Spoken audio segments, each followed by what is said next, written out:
काय त्रास होता आपल्याला? मला आपलं हार्टचा त्रास होता सर.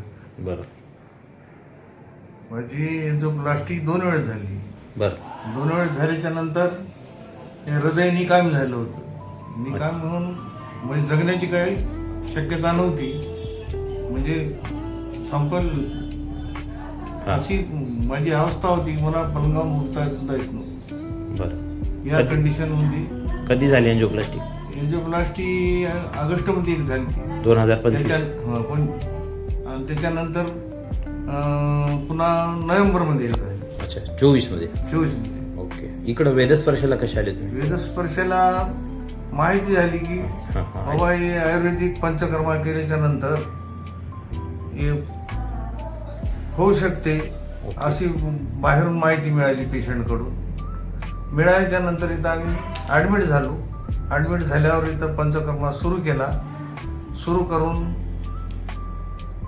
केल्याच्या नंतर पुन्हा मेडिकल औषधी. किती दिवस केले पंचकर्मा? हे 14 दिवस. 14 दिवस. कितव्या दिवशीपासून फरक पडायला सुरुवात झाली? 3 दिवसापासून फरक पडायला सुरू झाला. ओके. इथं मुक्कामी थांबले होते? मुक्कामी होते दवाखान्यामध्ये, ॲडमिट होते आपले. बरं. मग आता कसं वाटते? आता चांगलं आहे साहेब. चालतो फिरतो, जेवण भरपूर जाते, बरं. सगळ्या गोष्टी आहेत. स्वतः येतो मी, स्वतः जातो, ट्रेननं चढतो अच्छा. उतरतो, सगळं रेल्वेचे प्लॅट सुद्धा चढतो उतरतो. बरं. आता काही प्रॉब्लेम नाही. आता गोळ्या चालू आहेत व्यवस्थित? हो सगळे गोळ्या आयुर्वेदिक आणि गोळ्या आयुर्वेदिक आणि ॲलोपॅथिक दोन्ही बी चालू आहे. चालेल चालेल. चला, डॉक्टर आहेत उपचार केलेले. काय म्हणतात डॉक्टरांकडे आपण बघूया. नमस्कार, मी डॉक्टर भारती मडवी. आपण ज्यांना आत्ता ऐकलं ते आहे विश्वनाथ खानसोळे. यांचं वय वर्ष 75 आहे. ते किनवट येथून आपल्याकडे आले होते.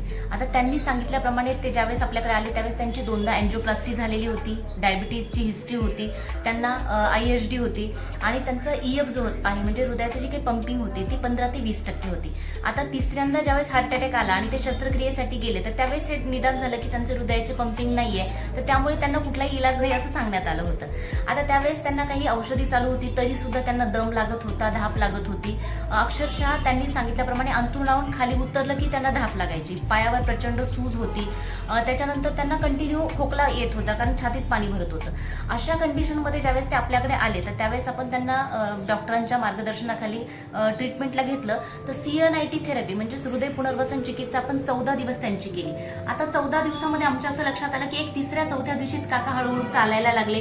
त्यांच्या पायावरची सूज कमी झाली, छाती दुखणं कमी झालं, खोकला बंद व्हायला लागला आणि आता जवळजवळ वर्षभर होत आलेलं आहे ट्रीटमेंट होऊन. ते जवळ 2 किलोमीटर डेली चालतात. त्यांना दम धाप कुठलीही लागत नाही.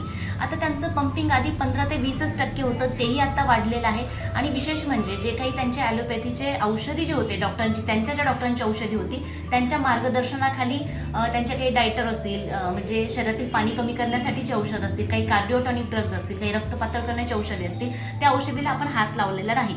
तर ती औषधी त्यांची चालू ठेवली. त्यांच्याच डॉक्टरांनी नंतर त्या औषधीचा डोस काही प्रमाणात कमी केला आणि आज ते संयुक्त ट्रीटमेंटमुळे म्हणजे CNIT थेरपी आणि त्यांची काही औषधं या चिकित्सेमुळे आज ते अगदी ठणठणीत आहे. आपण त्यांना स्वतःच बघितलेलं आहे, ऐकलेलं आहे. बरं. जाता जाता तुम्ही रुग्णांना काय सल्ला देऊ शकता? जिल्ह्यातील रुग्णाला मी सांगतो की बाबा आयुर्वेदिक इलाज हे फाडाफाडी करण्यापेक्षा, हृदय आपलं बायपास करण्यापेक्षाही आयुर्वेदिक इलाज करणं हे अतिउत्तम आहे. तर अवश्य याचा गरजूंनी लाभ घ्यावा. चला, थँक्यू मॅडम. धन्यवाद.